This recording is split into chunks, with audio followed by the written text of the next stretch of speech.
જોગી માના પણ ઘણા પ્રસંગો જોયા છે. ઘણા હરિભક્તોને ખૂબ ઉત્સાહ ઉમંગ આવી જાય અને બધું આમ તેમ મારે કે ના બરોબર આટલું જ કરો, વધારે નહીં. કારણ કે આપણો વ્યવહાર પણ સમજે છે. જેમ ભગવાન સ્વામી કહ્યું ને શિવલાલ શેઠને એમને કે વ્યવહાર જો કરવો હોય તો પૂજા શેઠ પાસે જજો, વ્યવહારને મોક્ષ બે જો જાણવું હોય તો ગુણાત્યાન સ્વામી પાસે જજો. એટલે એ ગુણાત્યાન સ્વામી વ્યવહારની અંદર પણ કુશળ હતા. એટલે મંદિરનો વ્યવહાર કેમ ચલાવવો, મંદિરનો વ્યવહાર કેમ ચાલે, કેવી રીતે વ્યવસ્થિત થાય, એ બધું એનું પણ ધ્યાન રાખે. આમ ત્યાગી અને એ રીતે હતા, પણ છતાં આ વ્યવહારની અંદર પણ એટલું ધ્યાન રાખતા કે ઠાકોરજીનો પૈસો વ્યવસ્થિત વપરાય અને હરિભક્તોનો પણ પૈસો વ્યવસ્થિત વપરાય અને એના વ્યવહારની અંદર પણ કોઈ જાતનું એ ન થાય એ રીતે એની સલાહ સૂચન પણ હંમેશા આપતા, એમના આશીર્વાદ પણ આપતા હતા. એટલે કહેવાનું શું છે કે બે વસ્તુ ખ્યાલ રાખે, આપણો આલોક સાચવે છે અને પરલોક પણ સાચવે છે. આલોકની અંદર પણ આપણે દુઃખી ન થઈએ એટલા માટે આપણને એવી કથા વાર્તા પ્રેમ કરીને આપણા વ્યસન દૂષણ છે, આપણા ખોટા ખર્ચા છે, વધારે પડતા આપણા જે ફેલ ફતુરો છે એમાંથી મુકાઈને આપણને શુદ્ધ સારા સત્સંગી બનાવી અને આપણા જીવનું રૂડું થાય એને માટે ભગવાનનો આશરો કરાવીને ભગવાનના ધામમાં બેસાડે. એટલે ઉભય લોક આપણા એની અંદરથી શાંતિ થઈ જાય. આ લોકની અંદર શાંતિ થાય, પરલોકની અંદર પણ થાય. નહીં તો સુખ બધી બે બગડે. જેને સત્સંગ નથી, એને ભગવાનનો આશરો નથી, એના બે લોક બગડે. કારણ આ લોકમાં જે કંઈ આવ્યું ઉડાડવાની જ વાત હોય. ઘણા માણસો જોઈએ છે કે આવે એટલું ઉડાડી દે, આવે એટલું કાઢી દારૂમાં વ્યસનમાં બીજામાં વાપરી જ નાખેલું અને પછી ફક્કડ થઈને પાછો રહે. એટલે આ લોકમાં દુઃખી, આ લોકમાં દુઃખી રહ્યા કરે અને મર્યા પછી મોક્ષ તો છે નહીં. ભગવાનની ભક્તિ કરી નથી, સારું કર્મ કર્યું નથી, મોટા પુરુષોના આશીર્વાદ મેળવ્યા નથી, એટલે પરલોક તેને મળવાનો ક્યાં છે? તો બે વસ્તુ પકડે. જ્યારે આપણે સત્સંગી થઈએ તો ભગવાનને સંત આપણું બે વસ્તુ સાચવે છે.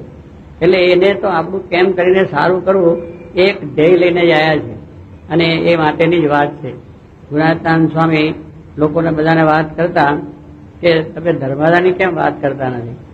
એમ પણ બધા કેમ પાછા બધા જે હોય કે મંદિરનો વ્યવહાર ચાલુ મંદિર છે અને સ્વામીને વાત કરે કે તમે ધર્માદાની. સ્વામી કહેતા કે મારે ધર્માદાની વાત કરવી પડે એવી છે જ નહીં. મેં બધા હરિભક્તોને એવું એક મહારાજનો આશરો દઢ કરાયો છે અને એવું જ્ઞાન આપ્યું છે એટલે વગર કહીએ ધર્માદો આપી જાય. એમના જીવની અંદર એવી પ્રેરણા થઈ જાય. એટલે જો ભગવાનનો આશરો, ભગવાનની દ્રઢ નિષ્ઠા અને સત્સંગનો મહિમા સમજ્યા હોય તો પછી એનું તન મન ધન ભગવાન અર્થે જ વપરાવાનું છે, એનું બીજે કંઈ જવાનું છે જ નહીં. પણ જેને નિષ્ઠા સમજણ સત્સંગ ના હોય તો બીજે વપરાવાનું છે. એટલે સ્વામી કે મેં એને જીવમાં નિષ્ઠા એવી કરાઈ છે અને એ રીતે આ સત્સંગીઓ તૈયાર થાય. માથું દેવું હોય તો માથું તૈયાર આપે એવા છે. જ્યાં રઘુવીરજી મહારાજ જતા બળદની અંદર, બળદને એક એ થઈ ગયો તો લેવા માટે કામ મોકલ્યો.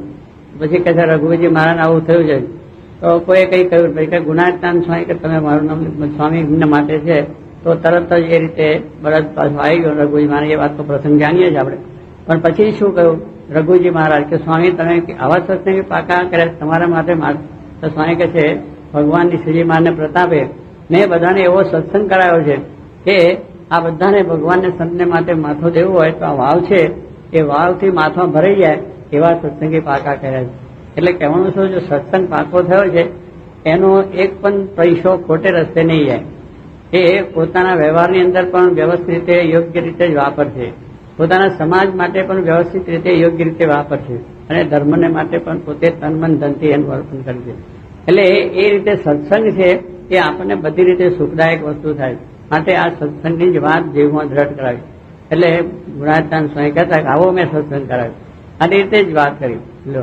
અને સ્વામી માનતા શું આપતા કે પોતે એ પ્રમાણે ભગવાનનો નિષ્ઠા થાય.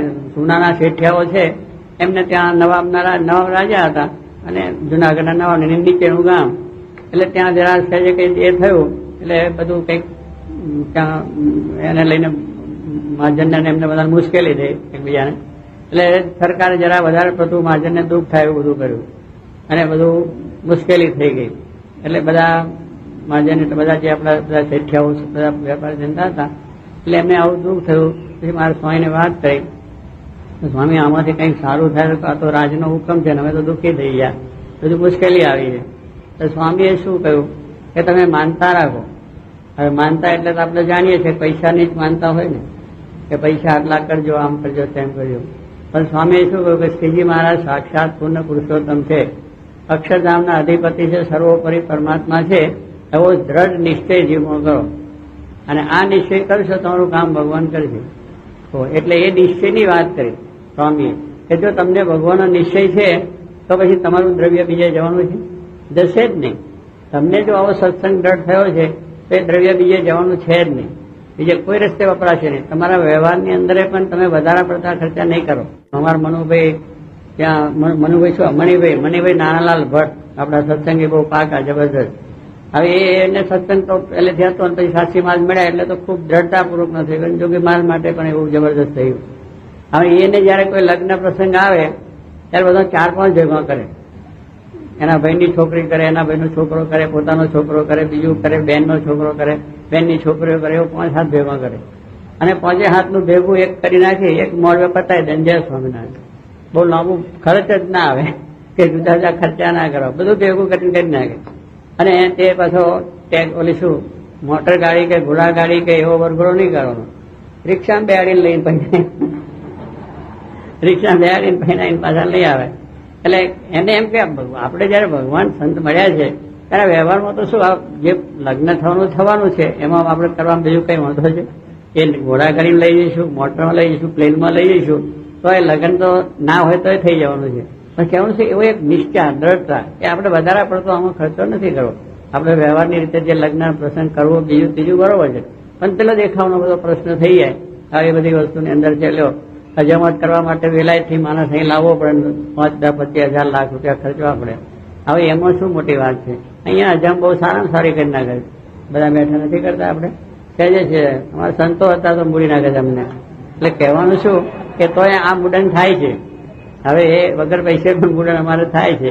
તો પછી કહેવાનું શું છે કે આ એક માણસને જગતની મોટી અને જગતની અંદરના આ બધા પૈસા છે એટલે ખોટે રસ્તે વાપરવા એવું નથી. પૈસા આપ્યા છે ભગવાને તો તમે સારે માર્ગે વાપરો. ભલે સમાજ ઉપયોગી પણ કામ કરો, કુટુંબના માટે પણ તમે કરો, ધર્મને માટે કરો, ભગવાન માટે કરો. એ બધી વસ્તુ આપણે કરવા માટે ભગવાન આપ્યું છે.